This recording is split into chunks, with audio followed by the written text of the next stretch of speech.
Welcome to exam theory. तो RRB NTPC CBT 1 2021 में total आपके एग्जाम लगभग 130 शिफ्ट में कराए गए थे, जिसके सारे मैथ के सॉल्यूशन आपको इस चैनल पर देखने को मिलेंगे। तो आज हम लोग इस वीडियो में 27/1/2021 के शिफ्ट 2 के सारे मैथ के प्रश्नों के सॉल्यूशन इस वीडियो में देखेंगे। तो वीडियो के अंत तक जरूर बने रहिएगा। तो अगर आप इस चैनल पर नए हैं तो हमारे चैनल को सब्सक्राइब जरूर कर ले। यह हमारा सोशल मीडिया प्लेटफॉर्म है, आप हमसे यहाँ भी जुड़ सकते हैं। इसके लिंक आपको इस वीडियो के डिस्क्रिप्शन बॉक्स में मिल जाएंगे और इस वीडियो को अपने दोस्तों के साथ शेयर करना बिल्कुल भी नहीं भूलिएगा। ये जो है टोटल आपके लगभग एनटीपीसी 130 शिफ्ट में कराए गए थे, जिसके ये जो है आज हम लोग यहाँ पर 27/1/2021 के शिफ्ट 2 के सारे मैथ के प्रश्नों के सॉल्यूशन देखेंगे। बाकी जो आपका यहाँ पर पीला में किया हुआ है वो सारे शिफ्टों के सॉल्यूशन जो है इस चैनल पे करा दिए गए हैं। तो ये सारी वीडियो हमारे चैनल पर जाकर देख सकते हैं। तो चलिए बढ़ते आज के प्रश्नों की ओर। देखेंगे क्वेश्चन नंबर 1। यहाँ पर क्वेश्चन में दिया गया है कि एक खेल के मैदान में 15 मीटर और 30 मीटर ऊंचे दो खंबे बिल्कुल सीधे खड़े हुए हैं। यदि उनके पद बिंदुओं को बीच की दूरी जो है 36 मीटर है तो उनके शीर्ष के बीच की दूरी ज्ञात कीजिए। तो यहाँ पर जो है दो चीज़ें दी गई है। ये दो मीनारे यानी कि दो खंबे की लंबाई दी गई है। एक खंबा तो बोला गया कि यहाँ पर कितना है, 30 मीटर लंबा है, और दूसरा खंबा कितना बोला गया, 15 मीटर बोला गया कि लंबा है। और दोनों के बीच की दूरी यानी कि दोनों के पद से बीच की दूरी यानी कि दोनों खंबे के बीच की दूरी कितनी है, तो 36 मीटर है। कितना है, 36 मीटर है। तो आपसे पूछा जा रहा है कि इसके शीर्ष यानी कि इस खंबे और इस खंबे के शीर्ष के बीच की दूरी कितनी है, यानी कि हमें जो है इसका वैल्यू चाहिए कि क्या आएगा। तो सबसे पहले जो है खंबा है, तो खंबा होगा तो एक परपेंडिकुलर यानी कि लंबा यानी कि आपका जो है इस तरीके से परपेंडिकुलर तरीके से खड़ी होगी, यानी कि लंब तरीके से खड़ी होगी। तो यहाँ पर अगर इसे जो है यहाँ पर से इसे मिला दे तो अगर ये आपका 36 है तो ये भी आपका कितना हो जाएगा, 36 मीटर हो जाएगा। कितना हो जाएगा, 36 मीटर। और ये अगर आपका पूरा 30 है, क्या है, ये आपका पूरा 30 है और इतना आपका आधा ये कितना है, 15 है। तो पूरा 30 है, ये 15 है, तो इतना से आपका इतना तक कितना हो जाएगा, 15 हो जाएगा। ये आपका थोड़ा सा छोटा है तो फिगर पे ध्यान नहीं देना है, जो मैं क्वेश्चन में बोल रहा हूँ वो आपको ध्यान देना है। तो टोटल जो है यहाँ पर 30 मीटर था, ये आपका 15 मीटर था, यानी कि इतना लंबाई 15, तो ऊपर वाला जो बचा हुआ लंबाई है वो कितना है, 15। तो ये अगर यहाँ पर राइट एंगल यहाँ पर जो है परपेंडिकुलर था तो ये भी परपेंडिकुलर होगा। और यहाँ पर क्या निकालेंगे, हमें जो है लंब, और यहाँ पर जो है बेस दिया गया तो हम लोग यहाँ पर से इसका क्या निकाल सकते हैं, कर्ण निकाल सकते हैं। तो कर्ण निकालने का फॉर्मूला क्या होता है, यहाँ पर जो है परपेंडिकुलर स्क्वायर प्लस 20 का स्क्वायर होता है। तो 15 का स्क्वायर कितना हो जाता है, 225। 15 का स्क्वायर कितना होता है, 225, और 36 का स्क्वायर हो जाता है 1296। जोड़ेंगे तो आपका कितना हो जाएगा, लगभग जोड़ने पर आपका 6 5 11, 9 2 11, 12 2 14, 1 9 2 11, 1 12, 12 2 14, 1 15, यानी कि 1521। 1521 आपका किसका स्क्वायर होता है, तो 39 का स्क्वायर होता है। तो यहाँ पर आपका ऑप्शन नंबर 1 बिल्कुल सही होगा। तो देखेंगे नेक्स्ट क्वेश्चन, क्वेश्चन नंबर 2। यहाँ पर क्वेश्चन में दिया गया है कि एक तार को 22 सेंटीमीटर स्क्वायर के क्षेत्रफल वाले एक वर्ग के रूप में रखा गया है। यानी कि एक तार है, उसे किस आकार में रखा गया, तो एक वर्ग यानी कि स्क्वायर के आकार में रखा गया है। यदि उस तार को एक वृत्त के रूप में यानी कि एक सर्कल के रूप में रखा जाए तो इस प्रकार बने वृत्त का क्षेत्रफल यानी कि एरिया क्या होगा, ये आपसे पूछा जा रहा है। तो सबसे पहले जो हमें उस वृत्त का एरिया यानी कि क्षेत्रफल निकालने से पहले हमें उसकी त्रिज्या चाहिए होगी। तो त्रिज्या कैसे निकालेंगे, यहाँ पर जो है बोला गया है कि वर्ग को किस में परिवर्तित करेंगे, वृत्त में परिवर्तित करेंगे। परिवर्तित हमेशा किस पर किया जाता है, वॉल्यूम के आधार पर किया जाता है। यानी कि हमें क्या चाहिए, इस वर्ग का पहले वॉल्यूम यानी कि आयतन चाहिए। तो आयतन निकालने के लिए हम लोगों को क्या चाहिए, इस वर्ग की भुजा की लंबाई चाहिए। लेकिन यहाँ तो क्षेत्रफल दिया गया, तो क्षेत्रफल का फॉर्मूला क्या होता है, वर्ग का क्षेत्रफल का फॉर्मूला होता है भुजा स्क्वायर। भुजा स्क्वायर जो यहाँ पर कितना दिया गया है, 22 सेंटीमीटर स्क्वायर दिया गया है। तो भुजा यानी कि साइड आपका कितना हो जाएगा, स्क्वायर इधर भेजेंगे तो क्या हो जाएगा, अंडर रूट, यानी कि उस वर्ग का साइड कितना आ गया, तो रूट 22 सेंटीमीटर आ गया। तो इसका जो है कुल परिमाप कितना हो जाएगा, वर्ग का परिमाप होता है 4 इंटू साइड, तो साइड तो ये आ गया, इंटू 4 कर देंगे तो क्या निकल जाएगा, कुल परिमाप निकल जाएगा, जो कि किसके बराबर है, वृत्त के परिमाप के बराबर होगा। तो वृत्त के परिमाप का फॉर्मूला क्या होता है, 2 पाई r होता है। पाई को 22/7 लिख सकते हैं, 22/7, 2 पाई आपका हो गया इंटू आर। हल करेंगे तो आपका क्या निकल जाएगा, यहाँ पर से इस वृत्त की त्रिज्या निकल जाएगी, त्रिज्या निकल जाएगी तो हम लोग एरिया भी निकाल सकेंगे। तो हल कर लेते हैं यहाँ पर से, तो आपका यहाँ पर से 2 से यहाँ पर 2 बार में चला जाएगा, 22 से काटेंगे तो ये जो है √22 से इधर काटेंगे तो कितना बार में चला जाएगा, √22 बचेगा। यानी कि रेडियस बराबर आपका कितना आ जाएगा, 7 दूनी 14/√22 आएगा, कितना आएगा, √22। तो अब हमें क्या पता चल गई, त्रिज्या पता चल गई। तो हमें क्या चाहिए, एरिया चाहिए। तो एरिया का फार्मूला क्या होता है, πr² होता है। तो फार्मूला ध्यान रखिएगा, क्योंकि जब तक आपको मेंसुरेशन में फार्मूला पता नहीं होगा आप मैथ को हल नहीं कर पाएंगे। तो फार्मूला पता होना चाहिए। तो क्या करेंगे, फार्मूला पे वैल्यू पुट करेंगे। पाई को क्या लिख सकते हैं, 22/7 इंटू r²। आर यहाँ पर कितना है, 14/√22 है। तो आर का स्क्वायर करेंगे तो क्या हो जाएगा, 14 इंटू 14 √22 इंटू √22 क्या हो जाएगा, 22 हो जाएगा।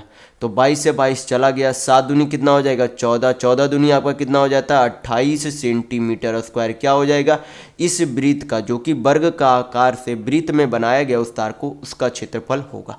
तो यहाँ पर आपका ऑप्शन नंबर 1 बिल्कुल सही होगा। तो अगर आपको वीडियो पसंद आ रहा है तो लाइक करते जरूर चलिएगा। देखेंगे नेक्स्ट क्वेश्चन, क्वेश्चन नंबर 3। यहाँ पर क्वेश्चन में दिया गया है कि एक समचतुर्भुज का क्षेत्रफल ज्ञात कीजिए जिसका परिमाप यानी कि पेरीमीटर 116 सेंटीमीटर है और विकर्ण की लंबाई, एक विकर्ण यानी कि एक डायगोनल की लंबाई जो है कितना, 42 सेंटीमीटर है। तो आपसे पूछा क्या गया है, क्षेत्रफल यानी कि एरिया पूछा जा रहा है कि क्या होगा। तो यहाँ पर जो है सबसे पहले आपको पता होना चाहिए, समचतुर्भुज यानी कि रोम्बस में, रोम्बस का सभी जो भुजा की लंबाई क्या होती है, बराबर होती है। तो उसका कुल परिमाप क्या हो जाएगा, 4 इंटू साइड होगा, 4 इंटू क्या हो जाएगा, साइड। और टोटल जो है परिमाप कितना दिया गया, 116 सेंटीमीटर दिया गया। तो यहाँ पर से हम लोग क्या निकाल सकते हैं, उस समचतुर्भुज की भुजा की लंबाई निकाल सकते हैं। तो काटेंगे तो कितना बार में चला जाएगा, 4 दूनी 8, 4 9 36, यानी कि भुजा की लंबाई यहाँ पर से कितनी आ जाएगी, 29 सेंटीमीटर आएगी। तो यहाँ पर सबसे पहले तो मैंने अभी क्या बताया कि समचतुर्भुज के सभी भुजा क्या होती है, लंबाई होती है, लंबाई यानी कि बराबर होती है। फिर जो आपको याद रखना है कि इस समचतुर्भुज का जो दोनों डायगोनल होता है एक दूसरे को कितने डिग्री पर काटते हैं, तो 90 डिग्री पर काटते हैं, और एक दूसरे को बराबर भागों में भी बांटते हैं। ये भी ध्यान रखना है कि समचतुर्भुज की तो सभी भुजाओं लंबाई होती है, जो इसका विकर्ण यानी कि डायगोनल होता है वो एक दूसरे को 90 डिग्री पर काटती है और एक दूसरे को इक्वली बाइसेक्ट भी करती है। तो ध्यान रखना ये है। तो यहाँ पर से जो है दिया गया है कि एक विकर्ण की लंबाई जो है कुल कितना है, 42 सेंटीमीटर है। तो मान लेते कि इस विकर्ण का लंबाई जो है कितना, 42 सेंटीमीटर है। तो अगर टोटल विकर्ण की लंबाई यानी कि इस पूरे विकर्ण की लंबाई 42 सेंटीमीटर है, तो अभी मैंने बताया कि ये जो डायगोनल होता है एक दूसरे को इक्वली बाइसेक्ट करते हैं। तो अगर पूरा 42 है तो ये कितना हो जाएगा, 21 सेंटीमीटर हो जाएगा। सिर्फ यहाँ तक, यहाँ से लेकर यहाँ तक इसकी लंबाई, ये लंबाई जो आपकी कितनी हो जाएगी, 21 सेंटीमीटर हो जाएगी। और भुजा की लंबाई यहाँ पर से कितनी आ गई, 29 सेंटीमीटर आ गए। तो हम लोग यहाँ पर से क्या निकाल सकते हैं, इसका जो है आधा डायगोनल यानी कि अपोजिट जो है डायगोनल को क्या निकाल सकते हैं, उसकी आधा निकाल सकते हैं, यानी कि आधा उसकी लंबाई निकाल सकते हैं, क्योंकि ये जो है क्या है, राइट एंगल ट्रायंगल एक तरीके से बनाती है। तो ये 21 है, ये 29 है, तो ये आपका कितना आ जाएगा। तो यहाँ पर जो है क्या करेंगे, 29 का स्क्वायर कितना होता है, 841 माइनस 21 का स्क्वायर कितना होता है, 441 होता है। तो 841 में से 441 जाएगा तो कितना बचेगा, 400 बचेगा। 400 किसका स्क्वायर होता है, तो 20 का स्क्वायर होता है, यानी कि दूसरा डायगोनल की आधी लंबाई कितनी आ जाएगी, 20 सेंटीमीटर। तो अगर आधी लंबाई 20 सेंटीमीटर है तो कुल लंबाई कितनी हो जाएगी, 40 सेंटीमीटर। कुल लंबाई कितनी हो जाएगी, 40 सेंटीमीटर होगी। तो अब हमें क्या पता चल गई, दोनों विकर्ण की लंबाई पता चल गई। तो अब हम लोग जो है क्या निकाल सकते हैं, एरिया आसानी से निकाल सकते हैं, क्योंकि एरिया का फार्मूला ही क्या होता है, एरिया का फार्मूला होता है ½ इंटू D1 इंटू D2 होता है। ये जो है समचतुर्भुज के एरिया का फार्मूला होता है। क्या होता है, D1 इंटू D2। तो D1 आपका पहला वाला डायगोनल और D2 आपका दूसरा वाला डायगोनल होता है। तो क्या करेंगे, फार्मूला पे वैल्यू पुट करेंगे, आपका आंसर आ जाएगा। तो ½ D1 यानी कि पहले वाला डायगोनल कितना था, जो दिया गया था 42 सेंटीमीटर, और D2 यानी कि हम लोगों ने क्या लाया है, जो दूसरा डायगोनल है वो 40 सेंटीमीटर है। तो काट देंगे, यहाँ पर आपसे कितना बार में चला जाएगा, 40, 20 बार में चला जाएगा। 42 दूनी कितना होता है, 84, यानी कि 840 सेंटीमीटर स्क्वायर क्या हो जाएगा, इस रोम्बस का यानी कि समचतुर्भुज का क्षेत्रफल होगा। तो यहाँ पर आपका ऑप्शन नंबर 1 बिल्कुल सही होगा। तो ये जो आपको जो ये मैंने पहले जो है ये शुरुआत में ये जो किया है, इतना आपको परीक्षाओं में करने की ज़रूरत नहीं है। मैंने सिर्फ ये समझाने के लिए बताया है आपको, जो आप आसानी से निकाल सकते हैं कि अगर एक डायगोनल 42 है तो आधा कितना हो जाएगा 21 है, ये 29 है। तो आपको जो है यहाँ पर हाइपोटेनस थ्योरम से जो है पता होना चाहिए। सबसे पहले तो आपको 1 से लेके 30 तक का स्क्वायर याद होना चाहिए, क्योंकि जब तक आपको याद नहीं होगा तब तक आप इस तरीके के मैथ आसानी से हल नहीं कर पाएंगे। फिर आपको जो है कुछ कुछ ट्रिपलेट याद रखना होगा। अगर आप ट्रिपलेट याद रखेंगे तो आप आसानी से हल कर पाएंगे। जैसे कि आपको पता होना चाहिए कि 4 और 3 का ट्रिपलेट क्या होता है, 5 बनता है। उसी तरीके से जैसे कि यहाँ पर 21 और 29 का ट्रिपलेट क्या बनता है आपका, 21 और 20 का कितना बनता है, 29 बनता है। उसी तरीके से 12 और 5 का क्या बनता है, 13 बनता है। फिर जो है आपको उसी तरीके से 8 और 6 का क्या बनता है, 10 बनता है। तो इस तरीके से 10-12 ट्रिपलेट होते हैं जो कि बराबर आपके परीक्षाओं में इसी से पूछे जाते हैं। तो इस तरीके के ट्रिपलेट आप याद जरूर रखिएगा ताकि आप आसानी से इस तरीके के प्रश्न हल कर पाए, क्योंकि आप अगर दूसरा डायगोनल आसानी से निकाल लेंगे तो आप आसानी से फिर एरिया निकाल पाएंगे। तो आशा करता हूँ आपको समझ में आया होगा जो मैंने बोलने की कोशिश की है। तो देखेंगे नेक्स्ट क्वेश्चन, देखेंगे क्वेश्चन नंबर 4। यहाँ पर क्वेश्चन में दिया गया है कि ये जो है इतने के बराबर, कितने के बराबर है, 1.5 स्क्वायर के बराबर है। तो आपसे पूछा जा रहा है कि ए का मान क्या होगा, यानी कि इसका मान क्या होगा। तो यहाँ पर जो है मैं आपको थोड़ा सा समझाने के लिए यहाँ पर क्या करते हैं हम लोग 2.1 को कुछ समय के लिए यक्स मान लेते, क्या मान लेते, यक्स मान लेते, और 0.6 को क्या मान लेते, वाई मान लेते। तो यहाँ पर क्या देखने को मिला, यहाँ भी 2.1 है, 2.1 है, यानी कि यक्स इंटू यक्स है तो क्या हो जाएगा, यक्स स्क्वायर हो जाएगा। ये भी आपका 0.6 है, 0.6 है, यानी कि वाई इंटू वाई है तो क्या हो जाएगा, वाई स्क्वायर हो जाएगा। फिर ये जो है 2 तो आपका पहले से है, 2.1 को हम लोगों ने क्या माना था, यक्स माना था। और ये जो है ये क्या है, एक तरीके से ये आपका वाई है, ये आपका एक तरीके से क्या है, y है। ये आपका क्या है, 2 है। क्योंकि जब आप इसे ध्यान से देखेंगे तो ये जो है फॉर्मूला क्या बनाता है, x माइनस वाई का होल स्क्वायर बना रहा है। क्या बना रहा है, x माइनस वाई का होल स्क्वायर बना रहा है। मैं ऐसा क्यों बोल रहा हूँ, जैसे कि यहाँ पर जो है x माइनस वाई करेंगे, x माइनस x को हम लोगों ने क्या माना था, 2.1 माना, 2.1, ये 2.1 को x माना था। y जो है आपका कितना था, 0.6 था, माइनस ये जो आपका होल स्क्वायर है, क्योंकि x और y का मैंने वैल्यू पुट किया। तो यहाँ पर जो है माइनस करने पर आपका कितना आ जाएगा, 1.5 का स्क्वायर आएगा, जो कि इसके बराबर यही तो दिया गया है। यानी कि ये क्या है, a जो आपका है y के बराबर ही है, यानी कि इसका जो है a का वैल्यू कितना है, जो हम लोगों ने y माना था वही वैल्यू है, यानी कि 0.6 वैल्यू है। तो यहाँ पर आपका ऑप्शन नंबर 2 बिल्कुल सही होगा। देखेंगे नेक्स्ट क्वेश्चन, क्वेश्चन नंबर 5। यहाँ पर क्वेश्चन में दिया गया है कि 3 अलग अलग चौराहों पर यातायात बत्तियाँ क्रमशः जो है 48 सेकेंड, 72 सेकेंड और 108 सेकेंड बाद बदलती है।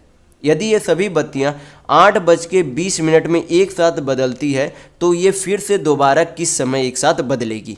तो यहाँ पर जो इस तरीके के प्रश्न में आपको करना कुछ नहीं होता है। सबसे पहले क्या करेंगे, एलसीएम निकाल लेंगे, किसका, 48 सेकेंड का, 72 सेकेंड का और किसका, 108 सेकेंड का। तो एलसीएम जो है डायरेक्ट निकालने का क्या तरीका होता है, सबसे पहले क्या करेंगे, बड़ी संख्या लेंगे। बड़ी संख्या कौन सी है, 108।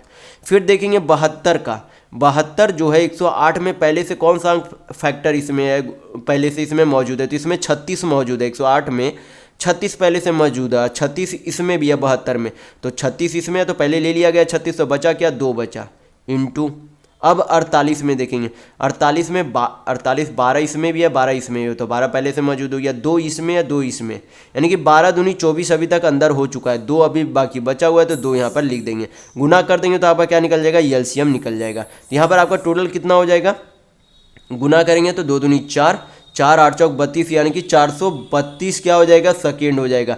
432 सेकेंड को मिनट में चेंज करने के लिए क्या करेंगे, 60 से भाग देंगे, तो आपका कितना आ जाएगा, यहाँ पर से आपका आ जाएगा 7 मिनट 12 सेकेंड। कितना आ जाएगा, 7 मिनट 12 सेकेंड।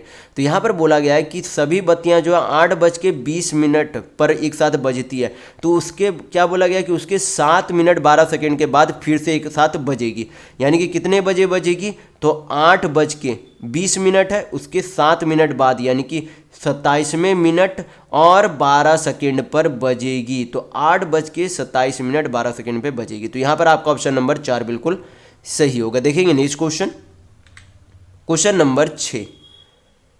यहाँ पर क्वेश्चन में दिया गया है कि एक ठेकेदार जो है 350 दिनों में 12 किलोमीटर लंबी नहर खोदने के लिए 45 आदमियों को काम पर लगाता है। 200 दिन बाद उसे पता चलता है कि केवल 4.5 किलोमीटर नहर ही खुद पाई है, तो उसे समय पर कार्य पूरा करने के लिए कितने अतिरिक्त आदमी का काम पर जो है लगाने होंगे। तो यहाँ पर जो है सबसे पहले ये इस लाइन को ध्यान देंगे। यहाँ पर ये लाइन जो बोला जा रहा है, यहाँ पर क्या बोला गया, यहाँ पर बोला गया कि 45 आदमी जो है काम पर लगाए गए शुरुआत में, 45 आदमी काम पर लगाए गए शुरुआत में। कितने दिन के लिए जो है, कितने दिन में जो है उसे काम पर लगाया गया, कितने दिन तक, 200 दिनों तक। ऐसे तो टोटल आपका काम जो है 350 दिनों में ख़त्म कर लेना है, लेकिन यहाँ पर जो है पहले 200 दिनों तक क्या किया गया, 45 आदमी काम पर लगाए गए। तो यहाँ पर क्या करेंगे, इंटू 200 कर देंगे। और किया गया काम इतने दिनों में किया गया काम कितना है, तो 4.5 किलोमीटर काम किया गया। तो जो आपका वर्क यानी कि काम होता है उसे क्या करेंगे, नीचे से भाग दे देंगे, यानी कि ये आपका क्या हो गया, वर्क हो गया, ये आपका क्या हो गया, वर्क हो गया। तो अब जो है हम लोग मान लेते कि जो अब बचा हुआ काम है उसे करने के लिए यक्ष आदमियों की संख्या होगी। हम लोगों ने मान लिया कि जो अब तक किया गया काम है उसके बाद अब जो बच गया काम है उसे जो है यक्ष आदमी मिलकर करेंगे। कितने दिनों में जो आर उसे पूरा कर लेना है, टोटल जो है 300 दिनों में, 350 में पूरा करना है। 200 दिन अभी तक ले लिया, तो बचा हुआ समय कितना है, तो 150 दिन अभी भी बचा हुआ जो कि उसे पूरा कर लेना है। और काम कितना बचा हुआ है, टोटल जो है 12 किलोमीटर लंबी नहर बनाना था, अभी तक 4.5 किलोमीटर बनाया है, तो बचा हुआ जो है दूरी कितना है, तो 7.5 किलोमीटर अभी भी जो है नहर जो है लंबी इतना खोदना बचा हुआ है। तो दोनों यहाँ पर क्या हो जाएंगे, बराबर हो जाएगा। हल करेंगे आंसर आ जाएगा। तो हल कर लेते, यहाँ से पॉइंट चला जाएगा, 45 से 45 चला जाएगा, 75 दूनी 150 चला जाएगा, 2 से काटेंगे तो 100 बार चला जाएगा, यानी कि x बराबर आपका कितना हो जाएगा, 100। यानी कि जो बचा हुआ काम है वो कितने आदमी करेंगे, तो 100 आदमी करेंगे। लेकिन यहाँ पर से आपसे ये नहीं पूछा जा रहा था बाद में कितने काम करेंगे, यहाँ पर आपसे पूछा जा रहा था कि पहले जितना काम कर रहे हैं आदमी उसमें कितना, यानी कि कितना आदमी को उसमें जोड़ दिया जाए कि काम को समय में पूरा हो जाए। तो पहले कितना आदमी काम कर रहे थे, 45 आदमी काम कर रहे थे, लेकिन अगर उसे समय में पूरा करना था तो टोटल 100 आदमी काम करने थे। तो कितना आदमी का जो है वृद्धि किया गया होगा, तो 100 - 45 करेंगे तो कितना आ जाएगा, 55, यानी कि 55 आएगा। तो यहाँ पर आपका ऑप्शन नंबर 1 बिल्कुल सही होगा। तो यहाँ पर जो है अगर आपको ये जो है क्वेश्चन समझ में ना आए तो एक फार्मूला होता है, यही आपका फार्मूला होता है कि man into days into hour by क्या हो जाता है, वर्क होता है। इसी फार्मूला पे मैंने ये जो है वैल्यू पुट किया है। तो अगर आपको जो है फार्मूला नहीं समझ में आया तो ये फार्मूला ध्यान रखिएगा। देखेंगे नेक्स्ट क्वेश्चन नंबर 7। यहाँ पर क्वेश्चन में दिया गया है कि दो संख्याओं का मासा यानी कि एचसीएफ और लासा यानी कि एलसीएम क्रमशः कितना है, 44 और 264 है। यदि पहली संख्या को 2 से विभाजित किया जाए तो भागफल यानी कि कोशिंट आपका 44 प्राप्त होता है। तो आपसे पूछा जा रहा है कि दूसरी संख्या यानी कि सेकेंड नंबर क्या होगा। तो यहाँ पर जो है सबसे पहले तो एक आपको फार्मूला पता होना चाहिए। फार्मूला क्या होता है, पहली संख्या इंटू दूसरी संख्या बराबर होता है किसके, उन दोनों संख्याओं के एचसीएफ और उन दोनों संख्याओं के एलसीएम के गुणज के बराबर होता है। तो ये फार्मूला आप हमेशा पहले ध्यान रखिएगा। तो यहाँ पर जो है पहली संख्या यहाँ पर हम लोग कैसे निकाल सकते हैं, यहाँ पर दिया गया है कि पहली संख्या को जब 2 से भाग दिया जाता है तो कितना भागफल प्राप्त होता है, 44। यानी कि अगर यहाँ पर जो है 2 से भाग दिया, भागफल यानी कि यहाँ पर कोई संख्या है, भागफल यहाँ पर 44 है, कोई भी रिमाइंडर यहाँ पर नहीं बोला कि बचा गया है, कोई भी रिमाइंडर यहाँ पर बोला नहीं कि बचा, यानी कि कोई भी रिमाइंडर नहीं बचा, यानी कि 44 दूनी कर देंगे, 2 से गुना कर देंगे तो आपका क्या निकल जाएगा, यहाँ पर से भाज आपका निकल जाएगा, यानी कि 88 आपका क्या आ जाएगी, संख्या आ जाएगी। यानी कि पहली संख्या आपकी कितनी आ गई, 88। दूसरी संख्या हमें पता करनी है तो दूसरा से डिनोट कर देंगे। एचसीएफ दोनों संख्याओं को कितना दिया गया, 44, और एलसीएम कितना दिया गया, 264। हल करेंगे दूसरी संख्या निकल जाएगी। तो कितना आ जाएगा यहाँ पर से, 44 दूनी 88, 2 से काटेंगे तो 132 बार में चला जाएगा, यानी कि दूसरी संख्या का वैल्यू कितना आ गया, 132 आया। तो यहाँ पर आपका ऑप्शन नंबर 2 बिल्कुल सही होगा। देखेंगे नेक्स्ट क्वेश्चन नंबर 8। यहाँ पर आपसे पूछा जा रहा है कि दिए गए आंकड़ों का माध्य यानी कि मीन क्या होगा। तो यहाँ पर जो है क्या दिए गए, आंकड़े दिए गए हैं और उनका जो है बारंबारता दिया गया है। यानी कि हमें क्या करना है, सभी को जो है क्या करेंगे, पहले तो गुना करेंगे, पहले तो क्या करेंगे, गुना करेंगे। जैसे कि 10 को 2 से गुना करेंगे, 15 को 4 को, 20 से 3 से, 25 को 7 से, इस तरीके से गुना करके योग निकालेंगे। फिर क्या करेंगे, टोटल नंबर से यहाँ पर यानी कि बारंबारता से क्या करेंगे, डिवाइड कर देंगे।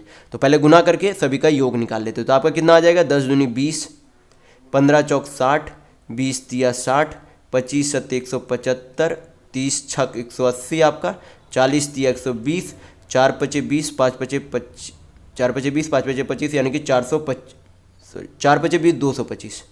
कितना आपका हो जाएगा, 225। सभी को क्या कर लेंगे, यहाँ पर जोड़ लेंगे। तो आपका कितना आ जाएगा, 10 5 5 हाथ में 1, 6 6 12 2 14 7 21 8 29 29 4 33 33 1 34 34 तो 3 और 5 और 3 8 हो गया, यानी कि 840 क्या आ गया, सभी आंकड़ों का योग आ गया। फिर क्या करेंगे, टोटल बारंबारता से क्या करेंगे, भाग दे देंगे। तो आपका टोटल जो है बारंबारता यहाँ पर से कितना आ जाएगा, तो सभी को जोड़ लेते, 5 3 8, 8 6 14, 14 7 21, 3 24, 24 4 28 और 2 30। भाग करेंगे तो कितना आ जाएगा, 0 0 चला गया, 3 से 84 काटेंगे तो कितना बार में चला जाएगा, 28 बार में चला जाएगा, यानी कि माध्य मीन कितना आ जाएगा, तो 28 आएगा। तो यहाँ पर आपका ऑप्शन नंबर 2 बिल्कुल सही होगा। देखेंगे नेक्स्ट क्वेश्चन, क्वेश्चन नंबर 9।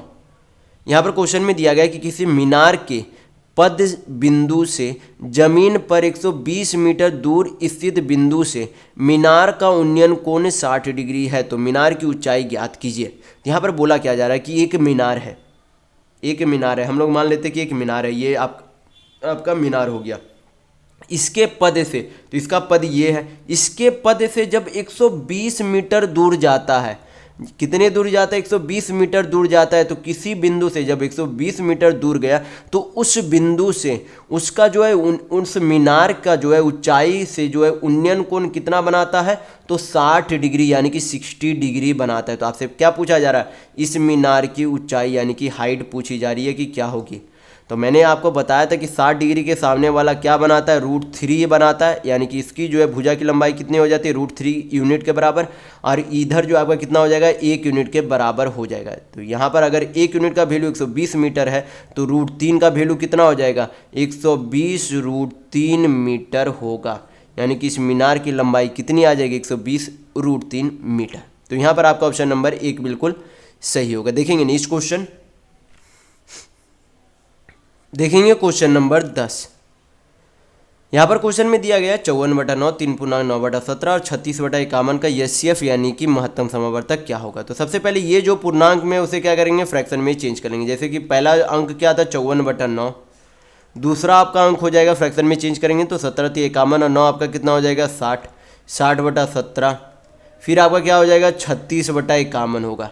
तो जब आपका फ्रैक्शन में नंबर दिया हुआ रहता है और आपसे एचसीएफ निकालने के लिए बोला जाए तो क्या करेंगे, ऊपर वाले जो भी अंक रहते हैं उनका क्या कर लेंगे, एचसीएफ यानी कि महत्तम ले लेंगे, और नीचे वाले का क्या ले लेंगे, एलसीएम ले लेंगे यानी कि लघुत्तम ले लेंगे। तो ऊपर वाला का एचसीएफ 54, 60 और 36 का एचसीएफ आपका कितना हो जाएगा, तो 6 होगा, कितना होगा, 6 यानी कि 6, और नीचे जो एलसीएम तीनों संख्याओं का कितना हो जाएगा, 9, 17 और 51 का, तो 51, 17 तो आपका चला है इसमें, 9 का यहाँ पर 3 आ जाएगा।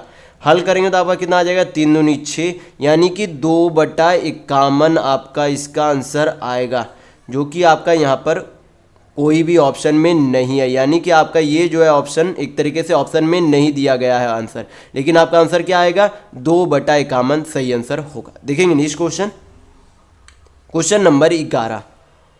यहाँ पर क्वेश्चन में दिया गया है कि समलंब चतुर्भुज यानी कि ट्रेपेजियम का क्षेत्रफल जो है कितना है, 540 मीटर स्क्वायर है। यदि इसकी समानांतर भुजाओं की लंबाई 30 मीटर और 24 मीटर है तो उनके बीच की दूरी ज्ञात कीजिए। तो यहाँ पर जो है सबसे पहले समलंब चतुर्भुज यानी कि ट्रेपेजियम, ये जो अपोजिट, ये जो दोनों साइड क्या है, पैरेलल है, क्या है, पैरेलल है।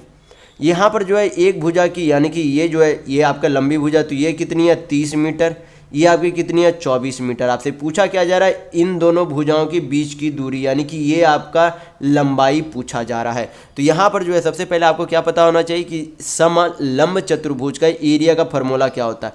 तो एरिया का फॉर्मूला क्या हो जाता है, हाफ इंटू ये, अगर मान ले कि ये अगर साइड ए है, ये बी है, तो हाफ इंटू क्या हो जाता है, दोनों पैरेलल साइड का सम, यानी कि ए प्लस बी इंटू क्या हो जाता है, दोनों जो है पैरेलल जो आपका साइड है यानी कि भुजा है उसके बीच की दूरी।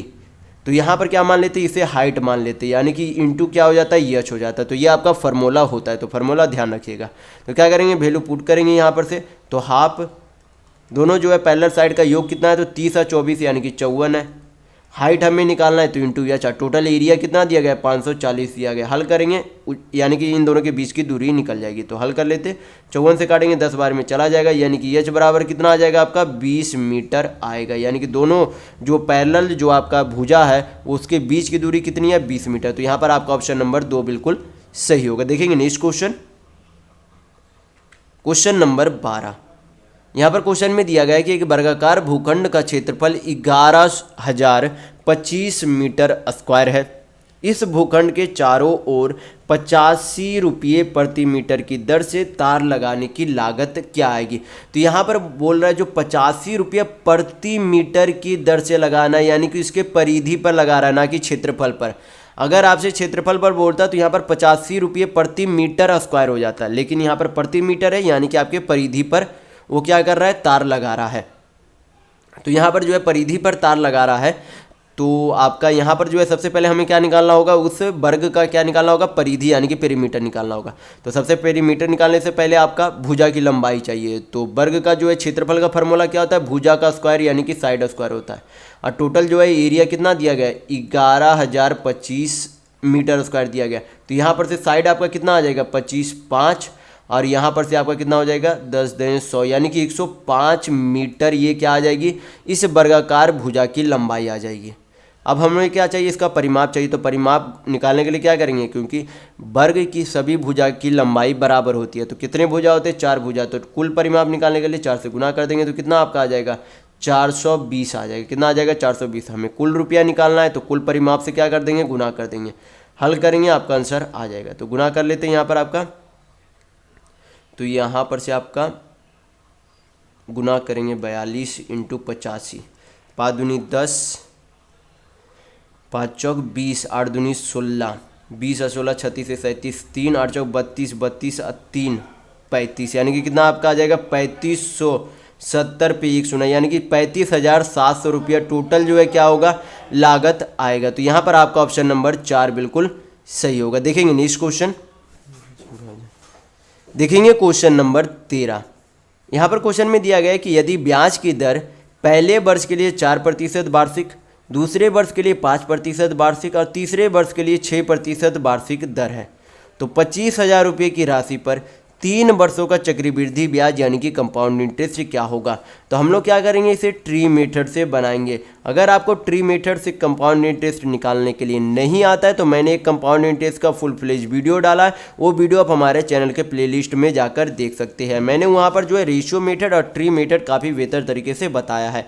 तो आप इस वीडियो को अगर जाकर देखेंगे तो इस तरीके के प्रश्न जो आप आसानी से फिल हल कर पाएंगे। तो चलिए हम लोग इस प्रश्न को हल कर लेते हैं। तो सबसे पहले यहाँ पर जो है मूलधन कितना दिया गया है, 25,000 रुपया दिया गया, और पहले साल पर कितने प्रतिशत की दर से ब्याज लगता है, तो 4% की दर से ब्याज लगता है। तो 25,000 का 4% आपका कितना हो जाएगा, तो 25 चौक 100 यानी कि 1,000 रुपये होगा। यानी कि 25,000 का 4% कितना होता है, 1,000।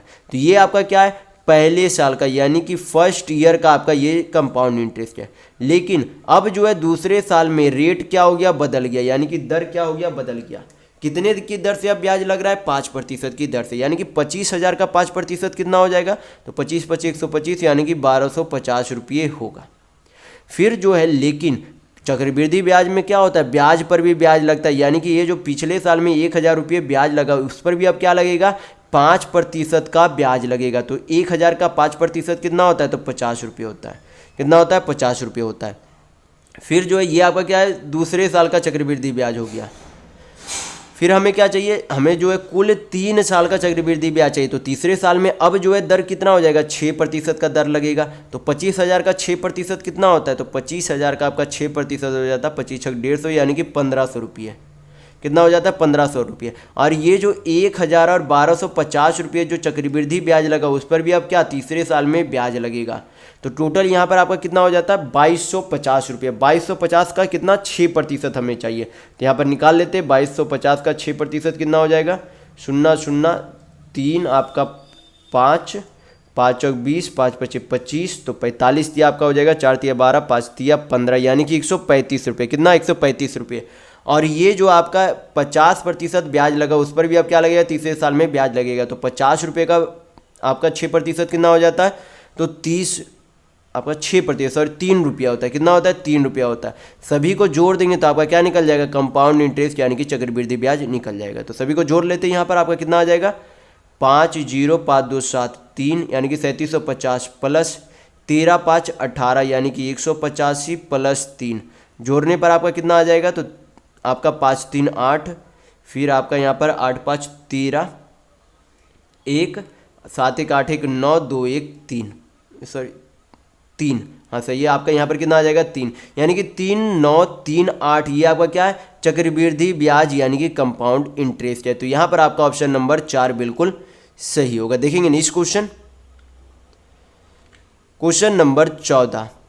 यहाँ पर क्वेश्चन में दिया गया है कि 7,000 रुपये में कुछ राशि 6% वार्षिक और शेष राशि 4% वार्षिक ब्याज की दर से उधार दी जाती है।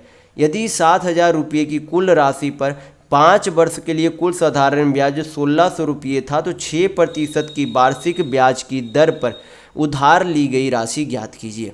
तो सबसे पहले यहाँ पर क्या बोला गया कि 1,600 रुपये क्या है?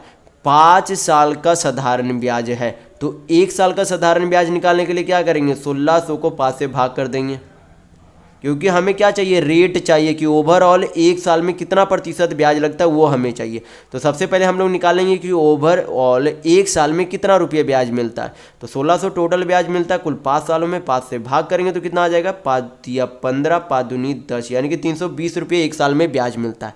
कितने पर मिलता है? इस 7,000 रुपये पर मिलता है। तो परसेंट निकालने के लिए किससे तुलना करे पड़ेगा? मूलधन पर। परसेंट में वैल्यू चाहिए तो 100 से गुना करेंगे, हल करेंगे, आंसर आ जाएगा 0 3 0, 1 0 2 0 3 0 से 3 0 चला गया। तो यहाँ पर से आपका रेट यानी कि दर कितना आ जाएगा? 32/7% आपका रेट यानी कि ये दर आ गया। ओवरऑल 1 साल में इतना प्रतिशत ब्याज लगता है। लेकिन यहाँ पर जो है क्वेश्चन में बोला गया कि 7,000 को 2 भाग में बांट दिया गया था। पहले भाग को कितने प्रतिशत की दर से जो है ब्याज पर लगाया गया? तो 6% की दर से। दूसरे वाले भागों को कितने प्रतिशत की दर से लगाया गया? तो 4% की दर से लगाया गया। और ओवरऑल जो है 1 साल में कितना ब्याज मिलता है? तो 32/7% मिलता है। तो एलिगेशन से बनाएंगे तो आप इस तरीके से बेहतर तरीके से बना सकते हैं। तो यहाँ पर क्या करेंगे? यहाँ पर जो है क्या करना होता है? क्रॉस डिफरेंस निकालना होता है। तो 32/7 माइनस क्या करेंगे? 4 करेंगे तो आपका कितना आ जाएगा? 7 नीचे, 7 चौक 28 यानी कि 4/7 आ जाएगा रेशियो। यहाँ पर आपका 6 यानी कि 6% माइनस 32/7 करेंगे तो कितना आ जाएगा? 7 छक 42 यानी कि 10/7 आएगा। जो कटेगा काट देंगे, 7 से 7 चला गया, 2 से काटेंगे तो 2 बार में, ये 5 बार में चला जाएगा। यानी कि उनके राशि का ये जो अनुपात है वो क्या है? उनके राशि का अनुपात है, यानी कि उनके राशि को जो है किस अनुपात में बांटा गया? तो 2:5 के अनुपात में यानी कि रेशियो में बांटा गया है। तो टोटल जो है अनुपात के यूनिट का सम कितना है? 5 या 2 7 यूनिट है। और 7 यूनिट का वैल्यू रुपये में कितना है? 7,000 है। कितना है? 7,000। तो 1 यूनिट का वैल्यू कितना हो जाएगा? 1,000 यानी कि 1,000 होगा। हमें क्या चाहिए? पूछा जा रहा है कि 6% की दर से जो ब्याज पर लगाया गया था वो धनराशि कितनी है। तो 6% वाले जो ब्याज पर लगाया था गया था वो धनराशि कितनी थी? तो 2 यूनिट थी। तो अगर 1 यूनिट का वैल्यू 1,000 है तो 2 यूनिट का वैल्यू कितना हो जाएगा? 2,000 यानी कि 2,000 होगा। तो यहाँ पर आपका ऑप्शन नंबर 2 बिल्कुल सही होगा। देखेंगे नेक्स्ट क्वेश्चन, क्वेश्चन नंबर 15। यहाँ पर क्वेश्चन में दिया गया है कि ये जो है इतना है, x-1 और x+1 से पूर्णतः विभाज्य है, तो p और q का मान ज्ञात कीजिए। तो यहाँ पर से जो है हम लोग क्या बोल सकते हैं? x का मान x-1 है, तो हम लोग जो है इसे इस तरीके से लिखा जाता है कि x-1 बराबर 0। तो x का वैल्यू यहाँ पर से कितना हो जाएगा? 1 हो जाएगा। x का वैल्यू क्या हो जाएगा? +1 हो जाएगा। और यहाँ पर से x का वैल्यू कितना हो जाएगा? -1 हो जाएगा, क्योंकि इसी तरीके से करेंगे तो क्या हो जाएगा? x का वैल्यू -1। तो हम लोग क्या करेंगे? एक बार इस इक्वेशन में ये जो आपका है उसमें क्या करेंगे? एक बार x का वैल्यू 1 पुट करेंगे और एक बार x का वैल्यू -1 पुट करेंगे। फिर क्या करेंगे? इक्वेशन बना के p और q का वैल्यू निकाल लेंगे। तो क्या करेंगे? सबसे पहले -1 पुट करते हैं। तो 1 पुट करेंगे तो x का वैल्यू 1, तो 1 का क्यूब 1 यानी कि 1 × p आपका क्या आ जाएगा? p। x स्क्वायर करेंगे तो 1 का स्क्वायर यानी कि 1, माइनस x का वैल्यू 1 पुट करेंगे तो 2 × 1 तो 2, माइनस q। बराबर क्या होता है 0। हल करेंगे तो आपका कितना आ जाएगा p माइनस क्यू, यहाँ पर क्या बचेगा -1, तो -1 को उधर भेजेंगे तो क्या हो जाएगा +1। तो ये आपका क्या हो गया, पहला इक्वेशन बन गया। फिर दूसरा इक्वेशन बनेगा जब हम लोग -1 पुट करेंगे, तो यहाँ पर क्या करेंगे -1 पुट करते हैं दूसरे वाले में, मतलब ये दूसरा इक्वेशन बनाने के लिए। तो यहाँ पर पुट करेंगे एक्स क्यूब के जगह, यानी कि एक्स के जगह -1, तो -1 पुट करेंगे तो आपका कितना आ जाएगा -1 ही आएगा, यानी कि -1 का क्यूब करेंगे तो -1 आएगा, यानी कि -1 इंटू पी, तो आपका क्या आ जाएगा -p। फिर जो है एक्स स्क्वायर है तो -1 का स्क्वायर करेंगे तो क्या हो जाएगा +1 हो जाएगा माइनस, ये आपका क्या है यक्स का वैल्यू, अगर यहाँ पर यक्स का वैल्यू यहाँ पर अगर -1 पुट करते तो -1 इंटू -2, तो क्या हो जाएगा माइनस माइनस +2 हो जाएगा। फिर माइनस क्यूब बराबर कितना हो जाएगा 0, तो p और q को उधर भेजेंगे तो दोनों क्या हो जाएगा प्लस में चला जाएगा, बराबर आपका कितना हो जाएगा 3, यानी कि p माइनस क्यू 1 है, p प्लस क्यू कितना है 3 है। तो अगर यहाँ पर पुट करते हैं इस तरीके से बराबर 3 है, हल करेंगे तो प्लस क्यू माइनस क्यू क्या हो जाएगा, कट जाएगा। यहाँ पर आपका कितना आ जाएगा 2p बराबर 3 1 4, तो p बराबर आपका कितना आ गया 2, तो q बराबर आपका कितना आ जाएगा, किसी में भी वैल्यू पुट करेंगे तो यहाँ पर अगर जैसे दूसरा इक्वेशन में वैल्यू पुट करते हैं तो कितना आ जाएगा आपका, यहाँ पर 2 भेजेंगे तो 3 में से 2 जाएगा तो 1, यानी कि q का वैल्यू कितना आ जाएगा 1 आएगा, 3 में से 2 जाएगा तो 1, यानी कि 1 आएगा। तो p का वैल्यू 2, q का वैल्यू 1, यानी कि आपका ऑप्शन नंबर 2 बिल्कुल सही होगा। देखेंगे नेक्स्ट क्वेश्चन, देखेंगे क्वेश्चन नंबर 16। यहाँ पर x का जो है वैल्यू दिया गया, यहाँ पर आपका y का वैल्यू दिया गया, आपसे पूछा जा रहा है कि x स्क्वायर और प्लस वाई स्क्वायर का वैल्यू क्या होगा। तो यहाँ पर जब आप ध्यान से देखेंगे x का वैल्यू √3 + 1 बाई √3 - 1 दिया गया है। y का वैल्यू यहाँ पर जो है x का जो वैल्यू है उसी के रेसिप्रोकल यानी कि उल्टा में दिया गया है। उल्टा क्या दिया गया है, जैसे कि यहाँ पर √3 + 1 बाई √3 - 1 था, तो इसका उल्टा करके √3 - 1 बाई √3 + 1 दिया गया, यानी कि हम लोग बोल सकते हैं कि y जो वैल्यू है वो किसके बराबर है, 1/x के वैल्यू के बराबर है। कितना वैल्यू है, √3 - 1 बाई √3 + 1 है। तो हमें वैल्यू क्या असल में निकालना है, हमें x square plus y square के जगह हम लोग क्या लिख सकते हैं 1/x स्क्वायर का हमें क्या चाहिए, वैल्यू चाहिए। तो इसका वैल्यू निकालने के लिए हमें सबसे पहले वैल्यू क्या चाहिए, x + 1/x का वैल्यू चाहिए।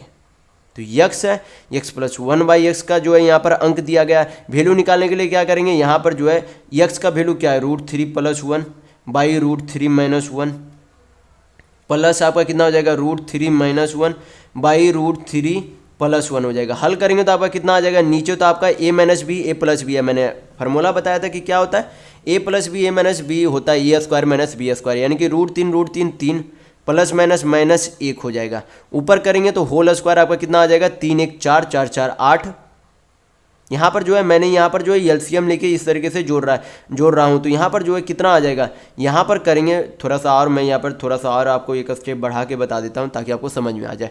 तो यहाँ पर सबसे पहले एलसीएम करेंगे तो कितना आ जाएगा, यहाँ पर √3 + 1 √3 + 1 का होल स्क्वायर बन जाएगा, तो 3 1 4 हो जाएगा, प्लस 2√3 आ जाएगा, प्लस इधर जो है कितना आपका आ जाएगा, तो यहाँ पर 3, यहाँ पर आपका कितना आ जाएगा 3 1 4 माइनस 2√3 आ जाएगा। हल कर लेते तो ये चला जाएगा, प्लस माइनस चला जाएगा, 4 4 8 8/2 है, यानी कि कितना आ जाएगा 4 आ जाएगा, यानी कि x + 1/x का वैल्यू कितना आ गया 4 आ गया। हमें क्या चाहिए, x² + 1/x स्क्वायर का वैल्यू चाहिए। तो मैंने बताया था कि जब x + 1/x का वैल्यू दिया हुआ रहे और इस तरीके का वैल्यू पूछा जाए तो आपको क्या करना होता है, 4 को हम लोग कुछ समय के लिए a मान लेते हैं, तो हमें क्या करना होता है a² - 2 करना होता है। ये आपका शॉर्टकट तरीका होता है। क्या करना होता है a² - 2, तो a का वैल्यू अगर 4 है तो कितना हो जाएगा 4 × 16, 16 में से 2 जाएगा तो कितना बचेगा 14, यानी कि 14 आएगा। तो यहाँ पर x² + y² का वैल्यू 14 यानी कि 14 आएगा। देखेंगे नेक्स्ट क्वेश्चन, क्वेश्चन नंबर 17। यहाँ पर क्वेश्चन में दिया गया है कि √3 मतलब 3√2 - 2√3/3 √2 + 2√3 बराबर ये जो है a + b √6 दिया गया। आपसे पूछा क्या जा रहा है, b का मान पूछा जा रहा है। तो सबसे पहले हम लोग क्या करेंगे, इसको जो है तोड़ लेंगे। कैसे तोड़ेंगे, रैशनलाइज करके तोड़ लेंगे। तो रैशनलाइज करने का आसान तरीका क्या होता है, जब भी आपका जो है अंक ऊपर नीचे सेम दिया हो रहा है, सिर्फ आपका साइन में चेंज रहे, तो क्या करना होता है, ऊपर का होल स्क्वायर कर देंगे और नीचे का क्या कर देते हैं, नीचे का दोनों संख्याओं का अलग अलग स्क्वायर कर देते हैं। तो ये आपको ध्यान रखना है रेशनलाइज करने का आसान तरीका होता है कि ऊपर वाला जब आपका अंक सेम दिया हुआ रहे तो ऊपर का होल स्क्वायर नीचे का अंक का अलग अलग स्क्वायर कर देते हैं। तो ऊपर का होल स्क्वायर करेंगे तो आपका कितना आ जाएगा, 3 तिया 9 दूनी 18, 2 दूनी 4 तिया 12, 18 3 तिया 9 दूनी 18, 2 दूनी 4 तिया 12, 18 12 आपका कितना हो जाएगा 30 माइनस 3 दूनी 6 दूनी 12 रूट 6 हो जाएगा। तो ऊपर का हम लोगों ने क्या कर लिया, स्क्वायर कर लिया। नीचे का करेंगे तो कितना आपका आ जाएगा, 3 तिया 9 दूनी 18, 18 माइनस 2 दूनी 4 तिया 12, तो कितना आपका आ जाएगा यहाँ पर से, ये जो है नीचे माइनस करेंगे 18 माइनस 12 6 आ जाएगा। 6 से काटेंगे 30 को तो कितना बार में चला जाएगा, 5 बार में, यहाँ पर 2 बार में चला जाएगा। तो आपका कितना आ जाएगा यहाँ पर से 5 माइनस 2 रूट 6 आ जाएगा, जो कि किसके बराबर है, यहाँ पर दिया गया है a प्लस बी रूट 6 के बराबर है। हमें क्या चाहिए, b का मान चाहिए। तो b का मान कितना हो जाएगा, यहाँ पर से -2 मान हो जाएगा। अगर a का मान पूछता तो +5 हो जाता, लेकिन b का मान पूछ रहा है तो क्या हो जाएगा, -2 होगा। कितना होगा, क्योंकि रूट 6 यहाँ पर क्या है, दोनों में कॉमन है, तो b का मान क्या होगा, -2 ही होगा। यानी कि आपका ऑप्शन नंबर 4 बिल्कुल सही होगा। देखेंगे नेक्स्ट क्वेश्चन, क्वेश्चन नंबर 18। यहाँ पर क्वेश्चन में दिया गया है कि एक लड़के को जो है 495 को 36 से गुना करना था, परंतु प्रश्न में दिए गए अंक को गलत पढ़ने के कारण उसका उत्तर जो है कितना आता है, तो 16,740 आता है। तो उसने किस अंक को गलत पढ़ा था। तो यहाँ पर हम लोग क्या करेंगे, यहाँ पर जो है जो आपका जितना गुणज करके आया उसे क्या करेंगे, पहले नीचे लिख लेते। तो 16,740, फिर जितना से गुना करना था उसको क्या कर देते, इससे भाग कर देते हैं। तो जिस संख्या से गुना करना था उस संख्या का, यानी कि कितने संख्या से गुना कर दिया गया है, वो हम लोग आसानी से यहाँ पर से पता कर सकते हैं। तो पहले काट लेते तो आपका कितना आ जाएगा, 18 दूनी 36, 18 से तो आपका कटा 6 7 4 11 8, 18 से आपका कट रहा है, 18 यहाँ पर हो जाएगा, 18 से आपका 162, तो आपका नमा 18 तिया 54, यहाँ पर 0, तो कितना बार में फिर से चला जाएगा, ये आपका 46 दूनी 92, यानी कि कितना आ जाता है, 465 आता है। तो गुना किससे करना था, यानी कि किस संख्या से गुना करना था, इसको जो है, यानी कि इतना लड़के को जो है 495 लड़कों को जो है 36 से गुना करना था, लेकिन लड़कों की संख्या को क्या कर लिया गया, 465 ले लिया गया। यानी कि यहाँ पर क्या किया गया, 9 की जगह 6 ले लिया गया। तो यही तो आपसे पूछा जा रहा था कि किस अंक को जो है गलत पढ़ लिया गया, यानी कि 9 को यहाँ पर क्या पढ़ लिया गया, 6 पढ़ लिया गया। तो यहाँ पर कौन सा अंक जो है गलत पढ़ा गया था, तो 9 को। तो यहाँ पर आपका ऑप्शन नंबर 3 बिल्कुल सही होगा। देखेंगे नेक्स्ट क्वेश्चन, क्वेश्चन नंबर 19। यहाँ पर क्वेश्चन में दिया गया, ये जो अभी सबके पावर आपके दिए गए, आपसे पूछा क्या जा रहा है, यम का वैल्यू पूछा जा रहा है। तो क्या करेंगे, निकालेंगे वैल्यू। तो यहाँ पर जो है सभी जो है बेस आपका क्या है, सभी जगह सेम है। तो अगर बेस सेम है, इधर ये जो है इक्वल टू के इधर वाला आपका, अगर आपका बेस सेम है तो पावर क्या हो जाएगा, जुट जाएगा। यानी कि 2/7 -3 है, प्लस क्या हो जाएगा, -5। ये क्या हो जाएंगे, जब बेस सेम रहता है तो पावर जुट जाते हैं। बराबर आपका क्या है, 2/7 है, 2/7 पे पावर आपका कितना है, 3m + 1 है। तो यहाँ पर बेस समान है तो पावर क्या हो जाएंगे, पावर बराबर हो जाएंगे। यानी कि इस तरीके से हो जाएंगे, -3 प्लस माइनस -5 बराबर हो जाएंगे -3m + 1 के बराबर हो जाएंगे। तो एक इधर भेज देंगे तो कितना हो जाएगा, -9, क्योंकि 5 3 8, अब -1 तो 8 1 9, -9 बराबर कितना हो जाएगा, -3m। माइनस माइनस चला गया, 3 से काटेंगे तो कितना बार में चला जाएगा, 3 बार में। यानी कि यम का वैल्यू कितना आ जाएगा, 3, यानी कि 3 आएगा। तो यहाँ पर आपका ऑप्शन नंबर 1 बिल्कुल सही होगा। देखेंगे नेक्स्ट क्वेश्चन, देखेंगे क्वेश्चन नंबर 20। यहाँ पर क्वेश्चन में दिया गया है कि एक शतरंज प्रतियोगिता में 125 खिलाड़ी भाग लेते हैं। खेल जो है नॉकआउट आधार पर खेला जाएगा, तो पूरी प्रतियोगिता में कुल कितने मैच खेले जाएंगे। तो यहाँ पर एक चीज़ आपको ध्यान रखना है कि जब भी आपको प्रश्न में नंबर ऑफ प्लेयर दिया हुआ है, नंबर ऑफ प्लेयर दिया हुआ है, मान लेते कि नंबर ऑफ प्लेयर क्या है, n है, और आपसे क्या पूछे कि उन दोनों के बीच जब नॉकआउट मैच हो तो नंबर ऑफ मैच आपसे पूछ लिया जाए, नंबर ऑफ मैच पूछ लिया जाए तो उसका क्या होता है, n-1 होता है। तो ये ध्यान रखिएगा, जब आपसे प्लेयर दे दिया जाए कि नंबर ऑफ प्लेयर n है और आपसे पूछा जाए कि नंबर ऑफ मैच, यानी कि खेल नॉकआउट जो मैच होगा उसकी जो है कुल कितने मैच होंगे, तो मैच क्या हो जाएंगे, n-1 होंगे। तो यहाँ पर जो है नंबर ऑफ प्लेयर कितना 125 है, तो 125 क्या करना है, 125 - 1 करना है। तो कितना आ जाएगा, 125 - 1 तो 124 आएगा। यानी कि 125 खिलाड़ी के द्वारा 124 मैच नॉकआउट मैच खेले जाएंगे। तो यहाँ पर आपका ऑप्शन नंबर 1 बिल्कुल सही होगा। देखेंगे नेक्स्ट क्वेश्चन, क्वेश्चन नंबर 21। यहाँ पर क्वेश्चन में दिया गया है कि 5 से विभाजित 3 अंकों की बड़ी से बड़ी संख्या और 4 अंकों की बड़ी से बड़ी संख्या के बीच कितनी संख्याएं हैं। तो सबसे पहले 3 अंकों की सबसे बड़ी संख्या कौन सी हो जाएगी, 999। 4 अंकों की सबसे बड़ी संख्या कितनी हो जाएगी, 9999। क्या करेंगे, अब चेक कर लेंगे कि ये जो है इससे पहले यानी कि 9,099 से पहले 999 से पहले कितने पास से अंक कटते और यहाँ पर जो है कितने पास से अंक कटते। फिर क्या करेंगे, जो अंक आएगा इन दोनों का डिफरेंस निकाल लेंगे, तो इन दोनों के बीच में जो है पास से कटने वाली अंक आ जाएगी। तो पहले यहाँ पर भाग देंगे तो कितना आ जाएगा आपका, 19 × 5 = 95, 4 बचा 5 × 9 = 45। रिमाइंडर से हमें कोई भी मतलब नहीं होती है तो रिमाइंडर को छोड़ देंगे। फिर यहाँ पर जो है भाग देंगे तो 19 × 5 = 95, 4 बचा 5 × 9 = 45, फिर 4 बचा तो 5 × 9 = 45। तो क्या करेंगे, ये जो है 999 से पहले, ये 9,099 से पहले, तो अगर माइनस कर देंगे तो आपका क्या निकल जाएगा, 999 और 9,099 के बीच में वो संख्या निकल जाएगी जो पास से कटेगी। तो कितना आ जाएगा अंतर, 1999 में से 199 जाएगा तो कितना बचेगा, 1800 बचेगा। यानी कि 1800 ऐसी संख्या है जो पास से कटेगी। तो यहाँ पर आपका ऑप्शन नंबर 4 बिल्कुल सही होगा। देखेंगे नेक्स्ट क्वेश्चन, क्वेश्चन नंबर 22। यहाँ पर क्वेश्चन में दिया गया है कि 2 रेलगाड़ियाँ जो है दिल्ली और पटना से क्रमशः पटना और दिल्ली की ओर चलती है। वे जो है एक दूसरे की को जो है पार करने के बाद पटना और दिल्ली पहुंचने के लिए क्रमशः 4 घंटा 48 मिनट और 3 घंटा 20 मिनट का समय लेती है। यदि दिल्ली से चलने वाली रेलगाड़ी 45 किलोमीटर प्रति घंटा चलती है तो दूसरी रेलगाड़ी की चाल क्या है। तो यहाँ पर जो है दिल्ली से चलने वाली रेलगाड़ी की लंबाई, सबसे पहले तो ये इस तरीके का प्रश्न बनाने के लिए एक फार्मूला होता है जिससे कि आप आसानी से हल कर पाएंगे।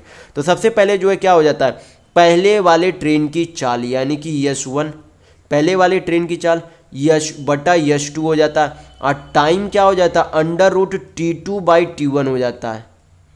क्या हो जाता है, T2/T1, यानी कि ये जो है पहले वाले ट्रेन की चाल है, ये दूसरे वाले ट्रेन की चाल है। लेकिन समय क्या हो जाता है, उल्टा हो जाता है, यानी कि ये दूसरे वाले ट्रेन के द्वारा लिया गया समय ये पहले वाले ट्रेन के द्वारा लिया गया समय है। तो ये फार्मूला याद रखिएगा। फार्मूला पर क्या करेंगे, वैल्यू पुट करेंगे, आंसर आ जाएगा आपका। तो पहले वाली ट्रेन की चाल कितनी है, 45 किलोमीटर प्रति घंटा। दूसरे वाली की हमें स्पीड चाहिए तो यश2 मान लेते हैं। फिर जो है T2 आपका, यानी कि दूसरे वाली ट्रेन कितना समय लेती है एक दूसरे को पार करने में, यानी कि पार करने के बाद कितना देरी लेती है पहुंचने में, तो 3 घंटा 20 मिनट। तो टोटल मिनट कितना हो जाएगा, 180 या 20 यानी कि 200 मिनट बटा नीचे 4 घंटा 48 मिनट, टोटल कितना हो जाएगा, 240 + 48 यानी कि 288। काटेंगे तो कितना बार में चला जाएगा, ये 100 बार में, ये आपका 144 बार में चला जाएगा। अंडर रूट से बाहर आएगा तो आपका कितना बचेगा, यहाँ पर से एक बार मैं फिर से लिख देता हूँ, यहाँ पर 45 बटा यश2, अंडर रूट से बाहर आएगा तो कितना 10/12 आएगा। हल करेंगे आपके दूसरे ट्रेन की चाल आ जाएगी। तो हल कर लेते हैं, 5 दूनी 10, 5 9 45, 2 6 12, क्रॉस गुना करेंगे तो यश2 बराबर आपका कितना आ जाएगा, 9 6 54 किलोमीटर प्रति घंटा आपकी दूसरी ट्रेन की चाल आ जाएगी। तो यहाँ पर आपका ऑप्शन नंबर 4 बिल्कुल सही होगा। देखेंगे नेक्स्ट क्वेश्चन, क्वेश्चन नंबर 23। यहाँ पर क्वेश्चन में दिया गया है कि लवली अपने प्रतिशत लाभ की गणना विक्रय मूल्य पर करता है, जबकि बंटी, लवली जो है अपनी लाभ जो है विक्रय मूल्य पर गणना करता है, जबकि बंटी जो है अपना लाभ जो है क्रय मूल्य पर गणना करता है, यानी कि CP पर गणना करता है। उन्हें पता चला कि उनके लाभ का अंतर यानी कि प्रॉफिट डिफरेंस जो है कितना है, 100 रुपये का है। यदि उन दोनों का विक्रय मूल्य यानी कि SP बराबर है और दोनों को जो है 25% का लाभ होता है तो विक्रय मूल्य कितना है, ये आपसे पूछा जा रहा है। तो यहाँ पर जो है सबसे पहले ये आपका लवली इधर कर लेते, इधर आपका बंटी B से डिनोट कर दिए, इधर हम लोग लिख लेते CP यानी कि क्रय मूल्य, नीचे SP, ये आपका। फिर हम लोग क्या करेंगे, वैल्यू पुटिंग मतलब ये हल करेंगे।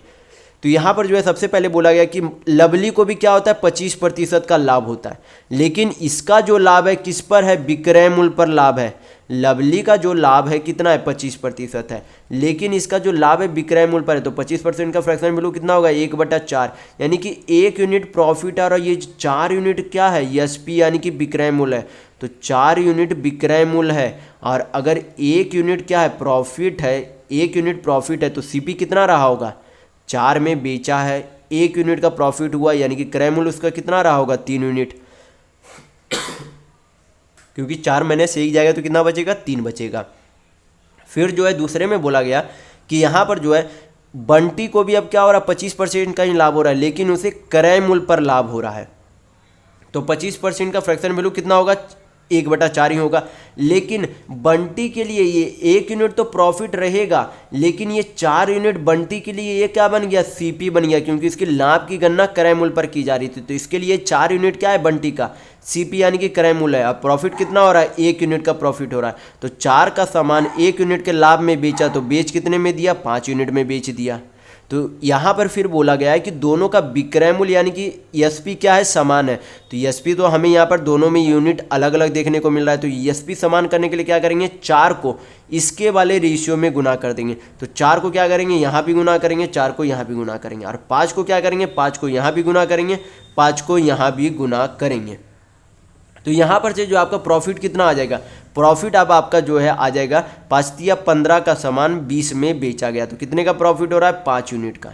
कितने का प्रॉफिट हो रहा है 5 यूनिट का प्रॉफिट हो रहा है, सही है। फिर जो है यहाँ पर जो है हल करेंगे तो कितना 4 चौक 16, 16 का सामान कितने में बेचा गया 20 में बेचा गया, यानी कि यहाँ भी 4 यूनिट का प्रॉफिट हो रहा है। तो दोनों के प्रॉफिट में अंतर कितने यूनिट का है, तो 1 यूनिट का प्रॉफिट में अंतर है, जो कि रुपये में कितने के बराबर है 100 रुपये के बराबर है। तो 1 यूनिट का वैल्यू कितना हो गया 100 रुपये। पूछा क्या जा रहा है तो विक्रय मूल्य कितना है, कोई भी विक्रय मूल्य निकाल लीजिए। यहाँ भी 5 चौक 20 यूनिट है, यहाँ भी 5 चौक 20 यूनिट है। तो अगर 1 यूनिट का वैल्यू 100 रुपये है तो 20 यूनिट का वैल्यू कितना हो जाएगा 2000 रुपये होगा। तो यहाँ पर आपका ऑप्शन नंबर 4 बिल्कुल सही होगा। देखेंगे नेक्स्ट क्वेश्चन, क्वेश्चन नंबर 24। यहाँ पर क्वेश्चन में दिया गया है कि विद्युत बल्बों की खेप में 4% जो है टूट गए और शेष में से 25% जो है क्या है दोषपूर्ण पाए गए। यदि टूटे हुए और दोषपूर्ण बल्बों की कुल संख्या 112 है तो खेप में बल्बों की कुल संख्या कितनी है, ये आपसे पूछी जा रही है। तो यहाँ पर जो है सबसे पहले हम लोग क्या निकाल लेते कि ओवरऑल जो है कितना प्रतिशत बल्ब जो है टूट गया। तो यहाँ पर जो है कुल जो है बल्बों की संख्या जो है कितनी प्रतिशत रही होगी, टोटल बल्ब जो है 100% रही होगी। उनमें से पहले जो है 4% टूट गया, तो बचा हुआ अभी कितना 96%, और इस 96% का 25% फिर से टूट गया। तो 25% का फ्रैक्शन वैल्यू कितना होता है 1/4, यानी कि 96 का 1/4 फिर से टूट गया। तो कितना प्रतिशत टूट गया मतलब असल में, तो 24 चौक 96 यानी कि 24% टूट गया। यानी कि पहले 4% टूट गया और बाद वाला जो है टूटा नहीं दोषपूर्ण यानी कि खराब हो गया। 4% ये टूट गया और 24% खराब हो गए। तो टोटल जो है कितना जो है मतलब कि बिक नहीं पाएगा। तो टोटल जो है 24 और 4 28% जो है क्या हो गए टूट गए और कुछ दोषपूर्ण हो गए, यानी कि टोटल इतना खराब हो गया, एक तरीके से बोल सकते हैं।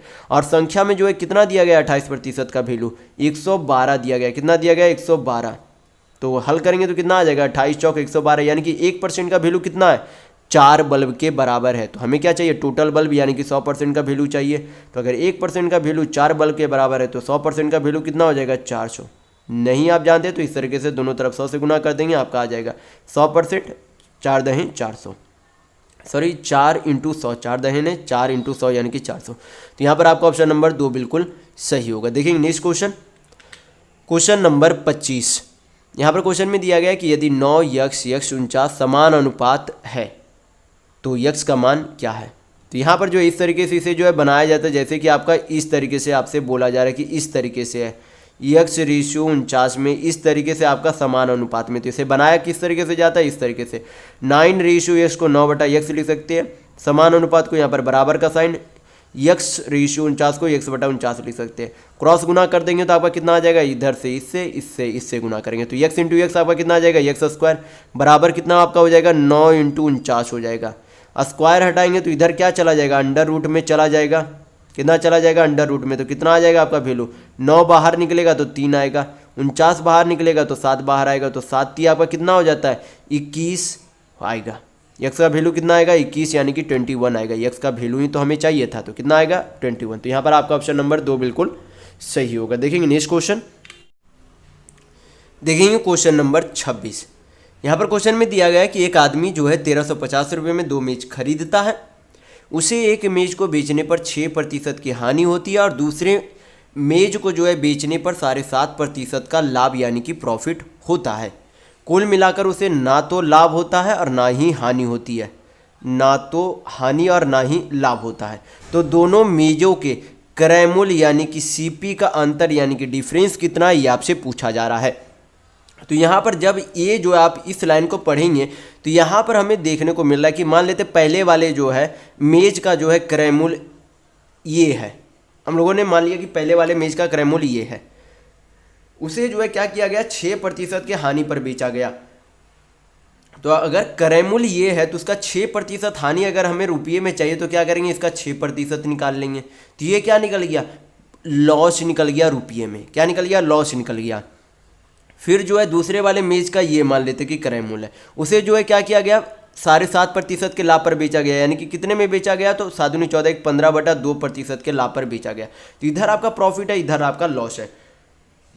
तो यहाँ पर जो है मैं आपको यहाँ पर एग्जाम्पल के थ्रू जो आपको थोड़ा सा समझाने की कोशिश करता हूँ कि जब आपसे बोला जाए कि यहाँ पर जो है क्या बोला गया कि ना तो लाभ हुआ ना ही हानि हुआ, मतलब यहाँ पर बन रहा है कि अगर उसने पहले हानि यानी कि लॉस 10 रुपये का किया तो उसने बाद में प्रॉफिट कितने का किया, 10 रुपये का ही किया, तभी तो उसे ना तो लाभ हुआ ना ही हानि हुआ, यानी कि जितना उसने लॉस किया था उतना उसने गेन कर लिया। तो यहाँ पर क्या हो जाएगा, जो हानि है वो प्रॉफिट के बराबर होगा। तो यहाँ पर से क्या निकाल सकते हैं, दोनों वस्तुओं के क्रय मूल्य का अनुपात निकाल सकते हैं। तो निकालेंगे यहाँ पर परसेंट से परसेंट चला जाएगा, 3 से काटेंगे तो 15 बार, 3 × 5 = 15, 3 दूनी 6। तो पहले और दूसरे वस्तु का क्रय मूल्य का अनुपात कितना आ जाएगा, यहाँ पर से आपका आ जाएगा यहाँ पर 5/4, यानी कि पहले वस्तु 5 यूनिट है और दूसरे वस्तु का कितना है 4 यूनिट है। टोटल कितना हो जाएगा 5 × 4 = 9 यूनिट और दोनों मेजों का जो है क्रय मूल्य कितना है यहाँ पर है 1350 रुपये। कितना है 1350 रुपये। काटेंगे यहाँ पर से 1 यूनिट का वैल्यू आ जाएगा, तो काट लेते हैं यहाँ पर 9 × 1 = 4, 9 × 5 = 45, यानी कि 150 रुपये। 150 रुपये हमसे पूछा क्या जा रहा है, तो दोनों मेजों का क्रय मूल्य का अंतर यानी कि डिफरेंस पूछा जा रहा है। तो एक मेज का क्रय मूल्य 5 यूनिट है, दूसरा का 4 यूनिट है, तो अंतर कितने यूनिट का, 1 यूनिट का अंतर है। तो 1 यूनिट का वैल्यू कितना आया था 150, यानी कि दोनों मेज का क्रय मूल्य का अंतर कितना है 150 रुपये ही है। तो यहाँ पर आपका ऑप्शन नंबर 3 बिल्कुल सही होगा। देखेंगे नेक्स्ट क्वेश्चन, क्वेश्चन नंबर 27। यहाँ पर क्वेश्चन में दिया गया है कि एक आदमी अपने घर से अपने कार्यालय की एक निश्चित दूरी स्कूटर से तय करता है। 30 किलोमीटर प्रति घंटा की औसत चाल से वह 10 मिनट देर से कार्यालय पहुंचता है, जबकि 40 किलोमीटर प्रति घंटा की चाल से जाने पर वह 5 मिनट अपने कार्यालय पहले पहुंच जाता है। तो उसके घर और कार्यालय के बीच की दूरी ज्ञात कीजिए कि कितनी है। तो यहाँ पर जो है सबसे पहले आपको क्या पता होना चाहिए कि समय बराबर क्या होता है, दूरी बटा चाल होता है। तो इस तरीके के फॉर्मूले में हमें इस तरीके का जब आपका मैथ दिया हो रहा था तो हमें क्या करना होता है, जो आपका चाल दिया हुआ है, जो आपका चाल यानी कि स्पीड दिया गया है उनका क्या करेंगे, एलसीएम ले लेंगे। एलसीएम कितना आ जाएगा 120, 40 और 30 का एलसीएम 120 आएगा। फिर क्या करेंगे 30 को जो है 120 से काटेंगे तो कितना बार में चला जाएगा 4 बार में, यानी कि हम लोग क्या मान लेते हैं 4x। यक्स हम लोग क्या मान लिया, यहाँ पर टोटल दूरी मान लिया हम लोगों ने, यक्स क्या मान लिया टोटल दूरी। तो यहाँ पर क्या हो जाएगा 4x, इधर कितना हो जाएगा 4, 40 से 120 काटेंगे तो 3 बार में चला जाएगा, यानी कि 3x। और समय को क्या कर देंगे यहाँ पर जोड़ देंगे, क्योंकि एक में आपका क्या हो रहा है जल्दी पहुँच जा रहा है, एक में लेट में पहुँच रहा है। तो क्या करेंगे दोनों समय यहाँ पर जोड़ देंगे, तो 10 और 5 आपका टोटल समय कितना हो जाएगा 10 × 5 = 15 मिनट हो जाएगा। लेकिन यहाँ पर जो दूरी है किलोमीटर में चाहिए और जो चाल है किलोमीटर प्रति घंटा में, तो समय भी किस में होनी चाहिए, घंटा में होने चाहिए।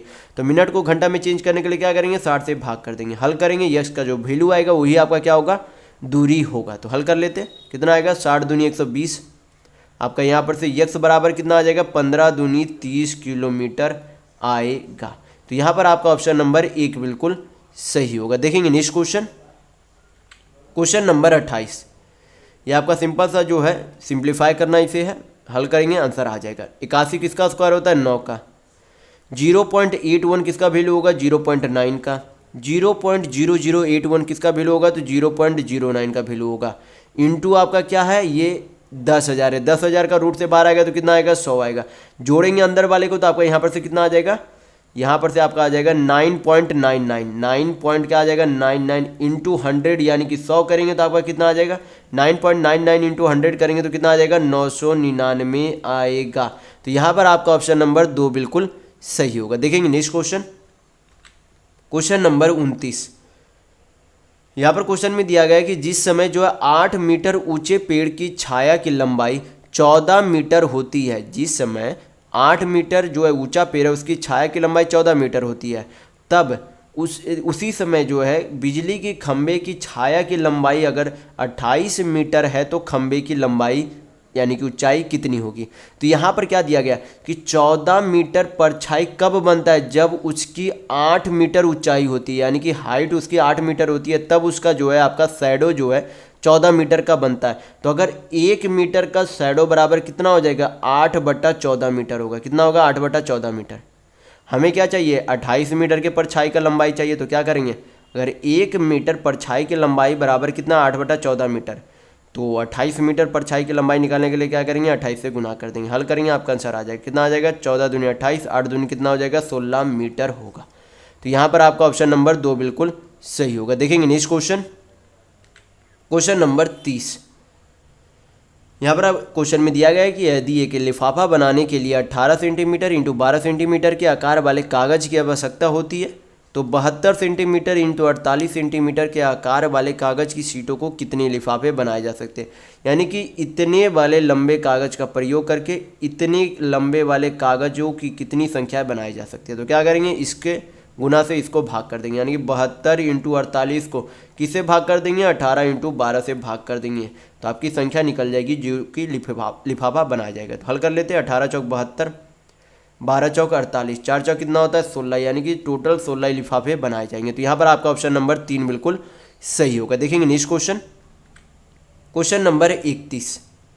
ये आपका क्या है, ग्राफ है। ग्राफ में यहाँ पर दिया गया है खेल के अलग अलग प्रकार दिए गए हैं, खेल प्रतिभागी की जो है संख्या दी गई है।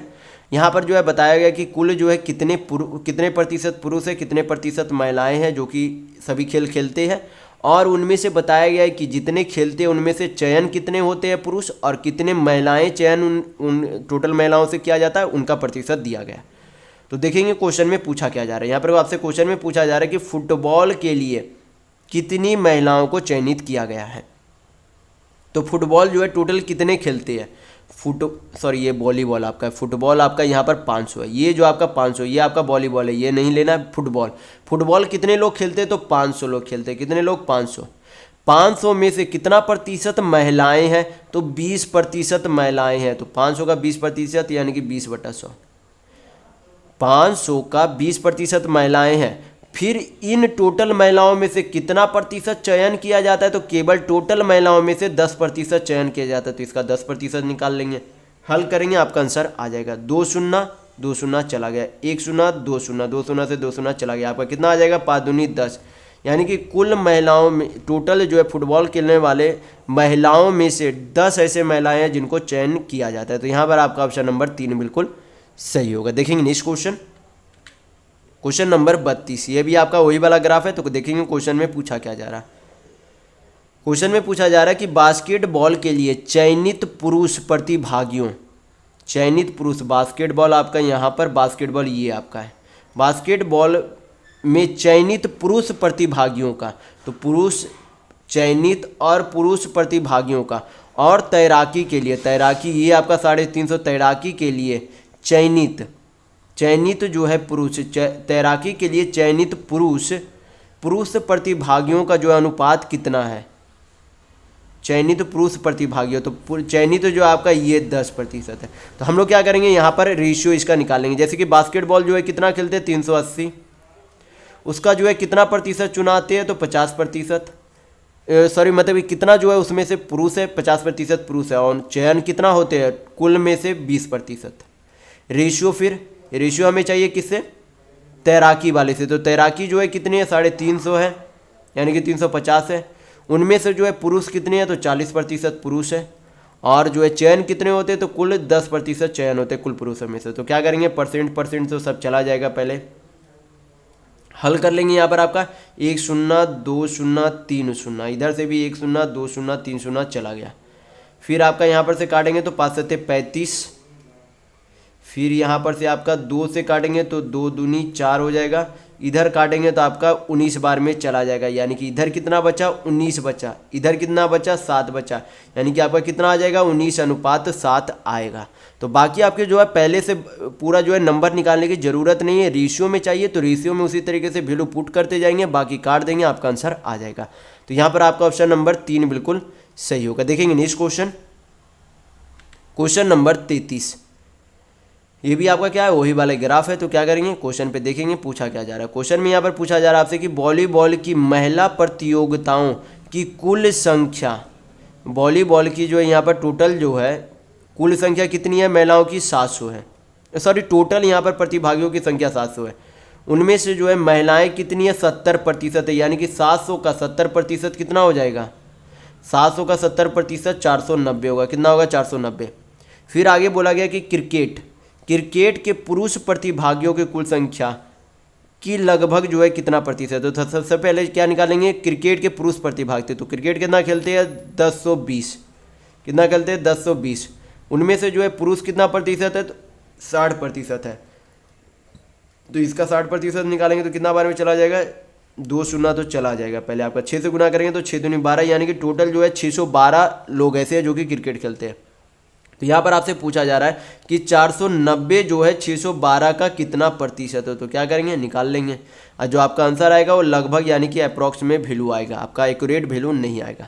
तो हल कर लेते हैं, यहाँ पर आपका यहाँ पर से तो कटेगा नहीं, जो कि दिख नहीं रहा, तो यहाँ पर डायरेक्ट हम लोग भाग करके देख लेते हैं।